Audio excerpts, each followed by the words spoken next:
FMCG counters થોડાક ફોકસમાં રહેતા દેખાઈ રહ્યા છે. જુઓ, નિફ્ટી એફએમસીજીમાં એક એવું ઇન્ડાઇક્સ બન્યું છે કે જેમાં આપણને તેજી તો છેલ્લા ઘણા દિવસથી જોવા મળી છે, પરંતુ જે બધા સેક્ટરની અંદર તેજી આવી ગઈ છે ત્યારબાદ આજે હવે એફએમસીજીમાં થોડુંક અલોકેશન આપણને થતું જોવા મળી રહ્યું છે. એચયુએલ ઇનફેક્ટ સવારથી એક સારી મજબૂતી દર્શાવી રહ્યો છે. કોલગેટની અંદર જુઓ, આજના દિવસે ખરીદદારી છે ને અહીંયા પણ આપણને એક ઓલમોસ્ટ બ્રેકઆઉટ આવતા જોવા મળ્યા છે.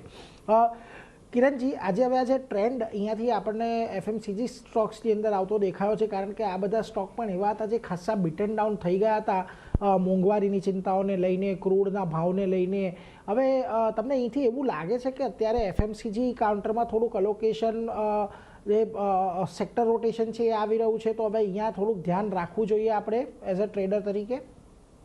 એફએમસીજી ની વાત તમે કરશો તો ઇટ્સ નોટ અબાઉટ કે છેલ્લા ઘણા સમયથી, પરંતુ ઓલમોસ્ટ તમે જોશો તો સપ્ટેમ્બર 2024માં ઇન્ડાઇસિસ 65-6600 ની આજુબાજુ ટ્રેડ કરતો હતો, અને ત્યાંથી પછી જે રીતનું કરેક્શન્સ આપણને જોવા મળ્યું રિસન્ટલી માર્ચ મહિના 2026માં આપણે જોયું કે 45,400 સુધીના લેવલ્સને ટચ કર્યું. તો એક તમે જોશો પ્રાઇસ વાઇઝ કરેક્શન્સ પણ તમે જોશો તો કશે ને કશે 30% કાઇન્ડ ઓફ કરેક્શન્સ આપણને ઇન્ડાઇસિસ લેવલ ઉપર જોવા મળ્યું છે. હવે ત્યાંથી એના કારણે તમે લાર્જર ટાઈમ ફ્રેમમાં યા તો ડેલી ટાઈમ ફ્રેમમાં જોશો તો ઇન્ડાઇસિસ ઓવરસોલ્ડ ટેરેટરીમાંથી હવે એક બાઉન્સ બેક આપણને દેખાડી રહ્યા છે.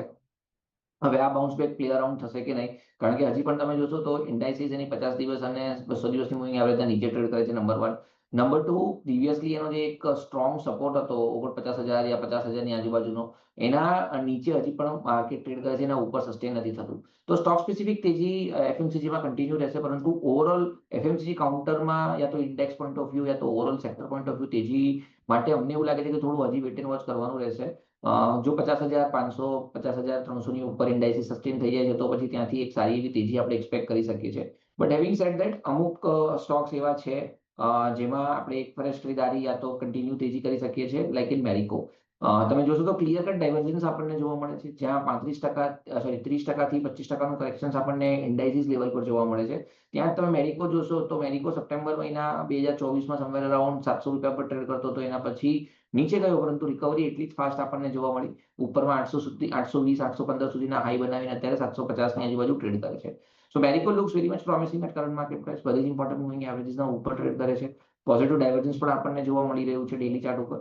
તો 758 ના આજુબાજુ ટ્રેડ કરે છે મેરિકો. લોંગ કરીને જઈ શકાય છે. એક જે સ્ટ્રોંગ સ્ટોપ લોસ આપણને દેખાય છે 720નો દેખાય છે, તો 720ના સ્ટોપ લોસની સાથે લોંગ કરીને જાઓ. ઉપરમાં 830ની આજુબાજુના ટાર્ગેટ આપણને મેરિકોમાં જોવા મળી શકે છે.